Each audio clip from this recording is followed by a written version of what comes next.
l'homme se dit Ish et la femme Isha en hébreu. Nous allons le marquer, tout cela.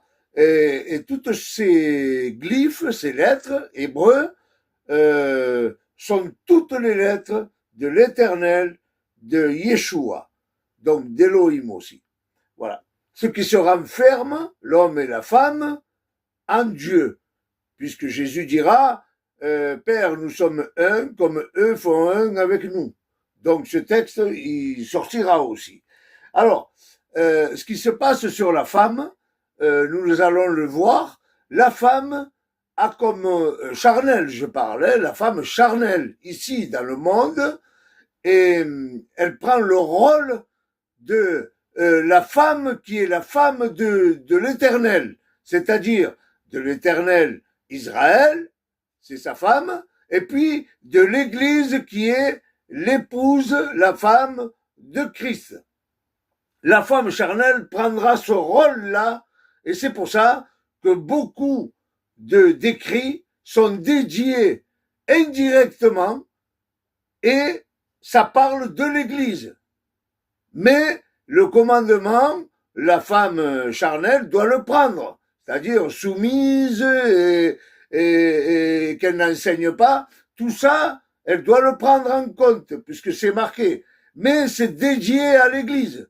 C'est pour ça qu'elle prend ce rôle-là, la femme. C'est pour cela.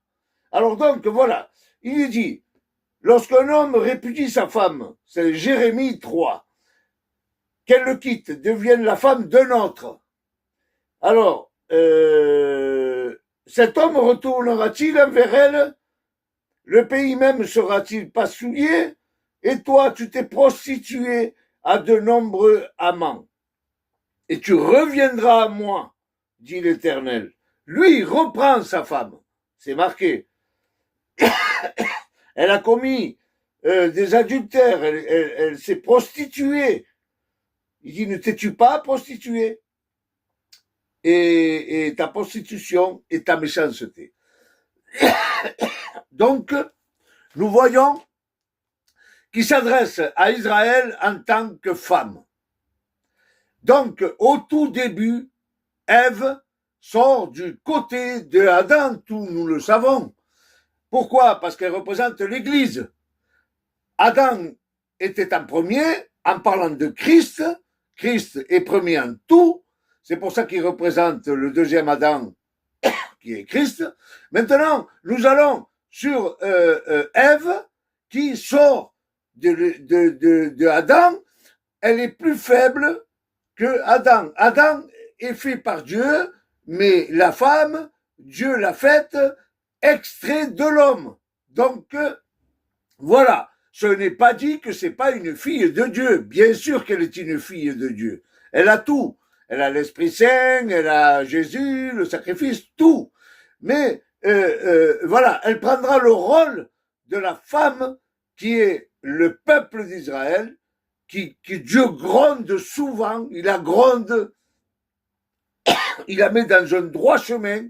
Et puis, Christ, c'est pareil. Il parle de sa fiancée, qui sont les hommes. Les hommes sont devenus la fiancée. Quand je dis les hommes, il y a la femme aussi. La fiancée de Christ.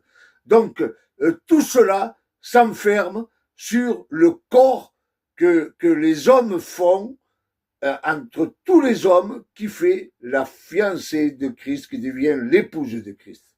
Donc, là, qu'est-ce que je vais vous dire par là?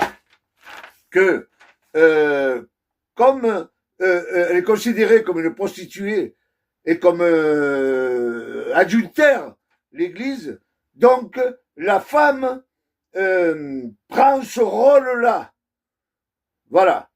Alors donc, la femme est vue de telle manière dans les écrits, mais parce qu'elle représente la femme qui est la femme de Christ, qui a commis les adultères, et la femme de l'Éternel, qui est Israël. Alors, il dit dans Éphésiens, il dira comme cela, que la femme soit soumise.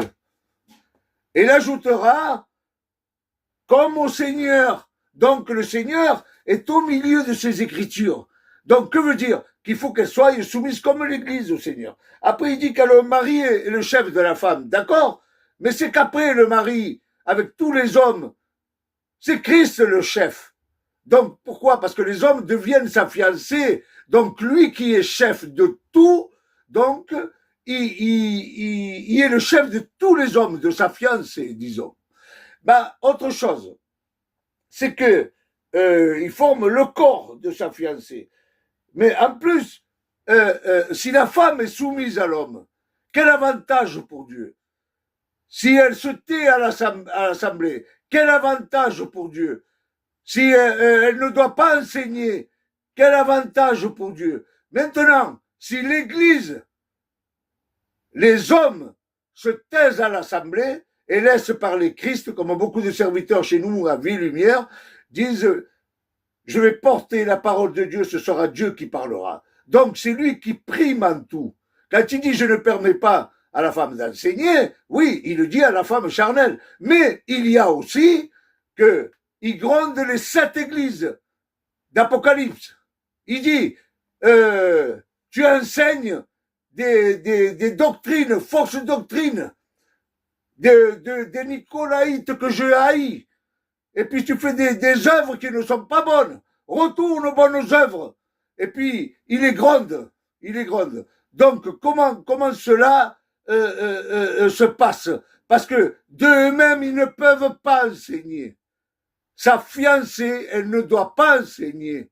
Parce que c'est Christ qui enseigne.